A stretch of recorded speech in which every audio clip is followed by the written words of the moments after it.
ମହିଳାମାନଙ୍କ ପାଇଁ ବଡ଼ ଘୋଷଣା। ଆସନ୍ତା ମାର୍ଚ୍ଚ ମାସରେ 5,000 ନୁହେଁ, ଏକାଥରେ 10,000 ସୁଭଦ୍ରା ଟଙ୍କା ଆସିବ। ଉପକୃତ ହେବେ କୋଟି କୋଟି ମହିଳାମାନେ।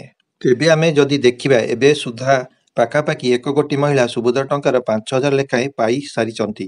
ଅର୍ଥାତ୍ ପ୍ରଥମ କିସ୍ତିର ଚତୁର୍ଥ ପର୍ଯ୍ୟାୟର ଟଙ୍କା ମହିଳାମାନଙ୍କୁ ଆକାଉଣ୍ଟକୁ ଗତ 8 ତାରିଖରେ ଦିନ ପଠାଯାଇ ସାରିଥିଲା। ତେବେ ଏବେ ବି ଅନେକ ମହିଳା ଏହି ସୁଭଦ୍ରା ଯୋଜନାରୁ ବଞ୍ଚିତ ଅଛନ୍ତି। ଯେହେତୁ ସେମାନଙ୍କର ଆକାଉଣ୍ଟ କିମ୍ବା ଆଧାର କାର୍ଡରେ କିଛି ତ୍ରୁଟି ରହିଛି, ତେଣୁ ସେମାନଙ୍କର ଟଙ୍କା ପାଇ ପାରୁନାହାନ୍ତି। ତେଣୁ ମନରେ ଆଶଙ୍କା ଆସୁଛି କି ଆଉ ନୂଆ ହିତକାରୀଙ୍କୁ ସୁଭଦ୍ରା ଟଙ୍କା ମିଳିବ କି ନାହିଁ। ଉପମୁଖ୍ୟମନ୍ତ୍ରୀ ପ୍ରଭାତୀ ପରିଡା ସୁଭଦ୍ରା ଯୋଜନା ସମ୍ପର୍କରେ ବାରମ୍ବାର ଅପଡେଟ୍ ଦେଇଥାନ୍ତି। ଏହି ସ୍କିମରେ ସାମିଲ ହେବା ପାଇଁ ଯୋଗ୍ୟ ସେମାନଙ୍କର ଆକାଉଣ୍ଟ କିମ୍ବା ଆଧାର କାର୍ଡରେ ଥିବା ତ୍ରୁଟି ସଂଶୋଧନ କରିବାକୁ କହୁଛନ୍ତି। ହେଲେ ଚତୁର୍ଥ କିସ୍ତିର ଟଙ୍କା ଦେଇ ସାରିଥିଲେ ବି ଅନେକ ଯୋଗ୍ୟ ହିତକାରୀ ଟଙ୍କା ପାଇନାହାନ୍ତି।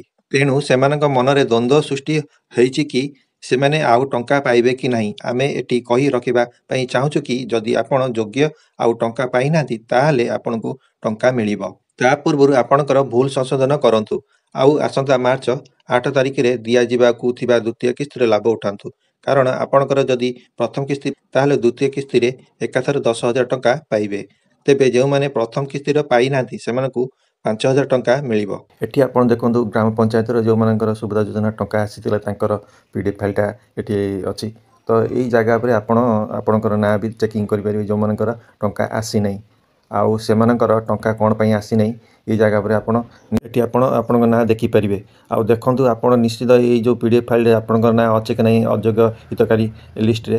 ଯଦି ନଥାଏ ତ ଆପଣ ସୁଭଦ୍ରା ଯୋଜନା ଟଙ୍କା ଆଗାମୀ ଦିନ ମିଳିଯିବ ଆପଣଙ୍କୁ। ଆଉ ଗୋଟେ କଥା, ଆପଣ NPCI ଲିଙ୍କଟା ନିଶ୍ଚିତ କରାନ୍ତୁ। ଯଦି କରାଇନାହାନ୍ତି ତ ଆପଣ ଯାଇକି ବ୍ୟାଙ୍କରେ ନିଶ୍ଚିତ NPCI ଲିଙ୍କ କରିନିଅନ୍ତୁ। EKYC କମ୍ପ୍ଲିଟ୍ କରନ୍ତୁ। କଲାପରେ ଆପଣଙ୍କ ସୁଭଦ୍ରା ଯୋଜନା ଟଙ୍କା ଆପଣଙ୍କ ବ୍ୟାଙ୍କ ଆକାଉଣ୍ଟକୁ ଆସିଯିବ। ଏ ଭିଡ଼ିଓଟି ଯଦି ଆପଣଙ୍କୁ ଭଲ ଲାଗିଥାଏ, ଗୋଟେ ଲାଇକ୍ କମେଣ୍ଟ ନିଶ୍ଚିତ କରନ୍ତୁ ନୂଆ ନୂଆ ଭିଡ଼ିଓ ଦେଖିବା ପାଇଁ।